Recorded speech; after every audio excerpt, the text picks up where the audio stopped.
welcome to the Tabletop Games blog topic discussion. Oh my word.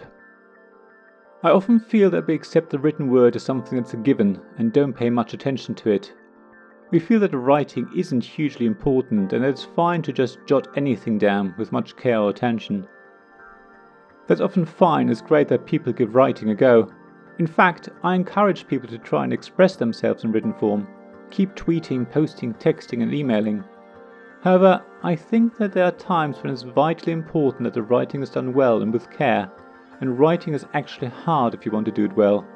Yet, in the board game hobby, writing is too often done by the wrong people, which can spoil the game experience.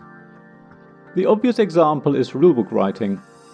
Most of us will have come across badly written rulebooks that are either hard to decipher and don't really help you learn a game, or that are not written using gender-neutral pronouns, or both. Rulebook writing is a very specific type of writing that's quite different from creative writing and certainly very different to tweeting, texting or emailing. It's very much akin to technical writing, where you need to convey certain information in a clear, unambiguous and consistent way that allows the reader to absorb everything in digestible chunks and be able to set up and play the game without leading to further questions.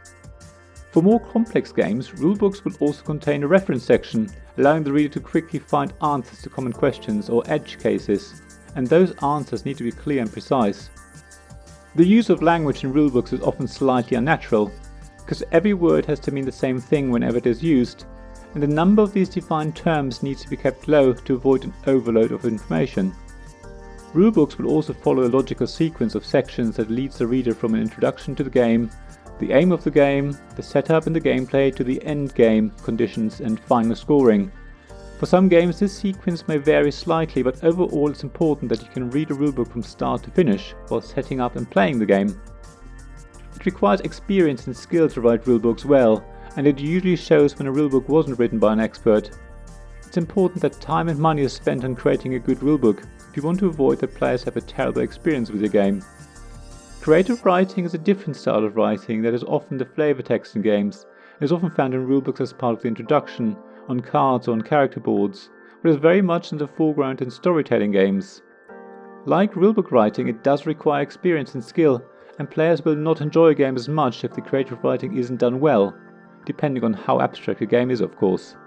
Yet, players will have just a bad playing experience when the creative writing is done badly, as they will have when the rulebook is written badly. Unfortunately, rulebook and creative writing is often not seen as important, or not as important enough in the board game industry. Too often a game comes out where the rulebook or creative writing is done by the designer, who often doesn't have the skill or experience to do it well, and you can't blame the designer for that because it really isn't their job to do the writing. I think it's important that the industry pays more attention to the writing in games and employs professional writers to do the job well, just like an effort is made to have good components and good artwork, as well as good game design. The same effort should be made to have good writing. Have you come across any games where the rulebook was badly written, or where the creative writing really took you out of the world that the game was trying to create? What games do you think have really great rulebooks or really amazing creative writing?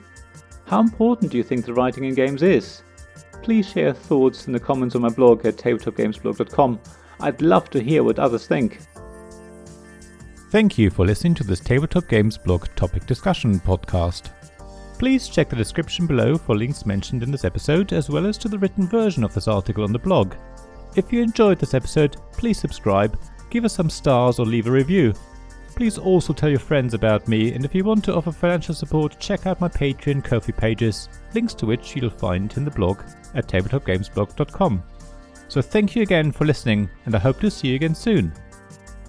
This podcast was made possible by the generous help of my Patreon supporters: Royal Patron Sean Newman, Castle Guard David Miller, Dice Masters Alex Bardi, Paul Grogan and James Naylor, and Shining Lights Robin Kay, Sarah Reed, Tim Vernick and We're Not Wizards.